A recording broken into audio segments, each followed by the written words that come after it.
Welcome guys, Madabakaf here. Today I had a video for you, but that didn't work out just because OBS decided not to record my stream. But here on the stream, we continued to dynamesh and we actually rebuilt, as you can see, we rebuilt using the topology brush part of his head, which led to this result after some poly loops of course. Uh, but and I narrated all this. I was pretty happy with myself, and it turned out I didn't record my voice for the whole stream. So right now I decided to make a video for you how to rebuild topology using the topology brush. And since I don't want to rebuild anything here, I don't have anything here to do, we'll do some other part of his body. Let me just get his suit. There you go. Let's move it on the bottom and turn off the colorizer. So what we should build? Let's rebuild this crotch piece here. So what is the topology brush? The topology brush is one of the many solutions in ZBrush to create a low poly quad based topology from your dynamesh concept scope. And it's very easy. It's I don't know, some people don't like it. I find it like my go-to tool to use. So what is the topology is basically this brush right here, which hotkey for the default hotkey for is BTO. So how you draw topology with the topology brush? First of all, we're going to use with symmetry, which means that we're going to just draw half of it and it will do symmetry on the other half. If we draw, and let's pick some bigger brush size, if we pick something like 15 or whatever, just so our curve is not too small and too finicky to work with. If we come here and, whoa,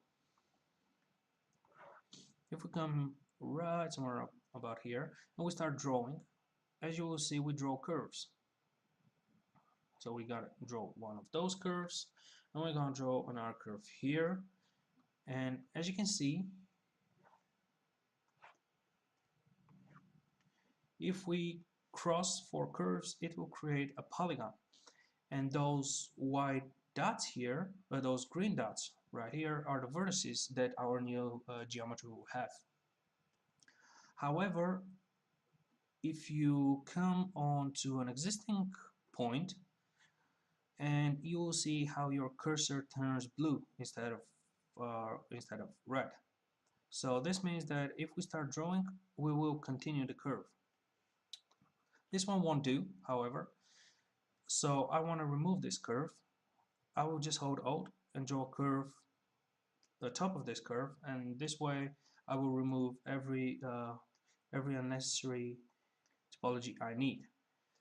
In addition to that, if you just draw a curve holding Alt somewhere on the mesh, it will remove all excessive curves that doesn't make any topology happen for you at the moment. I'm just gonna go one step back though, and let's draw one line in the center. And when you're using symmetry, the cool thing is that it's a little bit more of an intuitive thing than actually visible, but your curve will, you will have kind of a lazy mouse feature that will guide your curve right down the middle.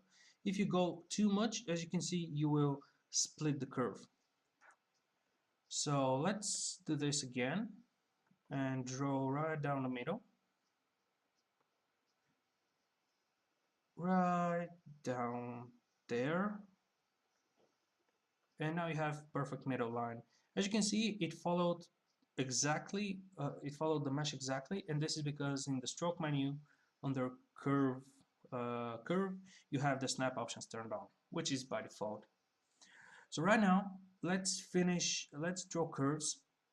This was the autosave. Let's draw curves so we can finish our piece. So I'm just gonna come here, it's gonna get blue, I'm gonna drag it and create something like this. This doesn't feels good. Let's do it again. There you go.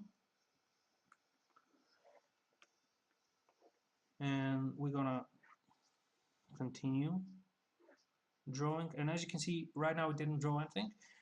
If you count the green dots, you can see there 5, which means it's an angle, and ZBrush, as we all know, doesn't do well with angles, but we'll fix that later. Let's draw topology down to where we want it. There you go.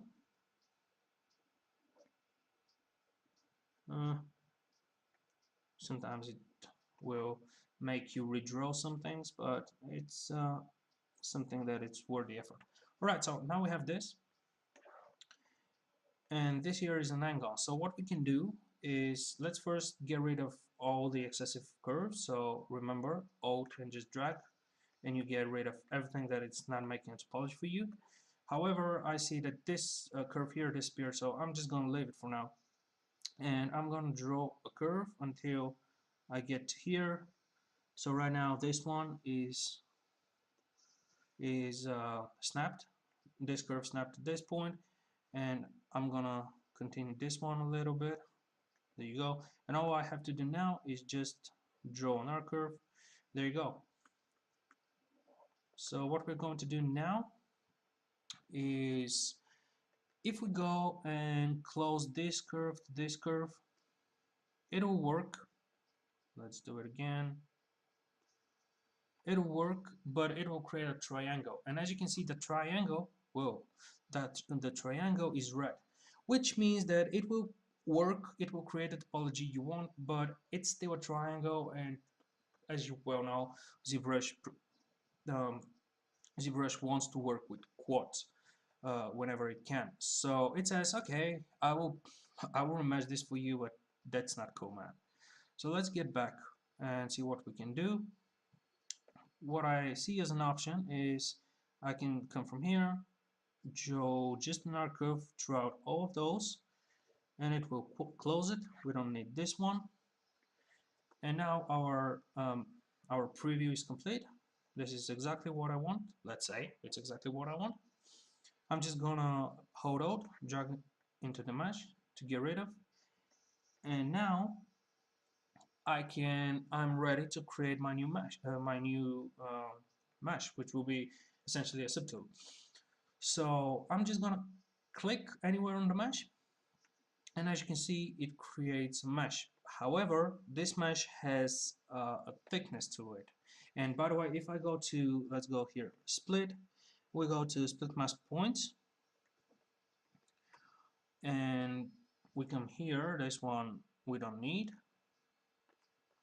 So if we come here, as you can see, this one has it's two-sided. So if I turn transparency on, you will see that it created the same amount. The curves were in the middle of it. However, I don't necessarily want that. So let's go back a few steps until here. If I want just a row of polygons, one-sided faces, no thickness, nothing, all I have to do is I gotta bring my draw size to 1 and tap somewhere. Now have in mind that I will tap and it probably not work. Well, it did, son of a bitch. Alright, so sometimes it won't work because it will create, when it's draw size of 1, the curve is really sensitive. So sometimes instead of giving you the mesh, it will try to draw on our curve, but this time it worked. So now all we have to do is let's go and once again split mask points. And now we have, as you can see, a row of polygons that is completely one-sided. It has no thickness at all. So from here on, what we can do is we can inflate it to, let's say, 2, and we can insert a single edge loop here to give it a little bit more of a control. And this is the whole reason why we rebuilt, so we can work on low poly. There you go. And now I can come here, QMesh all polygons, QMesh them inside and flip it. And now I have this mesh that I can decide what I want to do with it. Now if I want it to be kind of wanky like this one, I can do it. It has crease in the middle that you can remove easily by either by going to geometry, crease uncrease all, or by going to hover over the edge with the Z modeler, go to crease, edge loop complete, hold Alt, and increase it. However, this is, as you can see, it's very quick way to retopple stuff in ZBrush. It helps a lot, because right now, if I want to do something interesting with it, what I'll do is, let's say I want to subdivide a few times, delete lower. I'm going to isolate this face, delete hidden, and now I can create an edge. I can create panel loops. And how I did this is probably a topic for another video, but very quickly I sliced it, I remeshed it with keep groups on, and then I used panel loops on.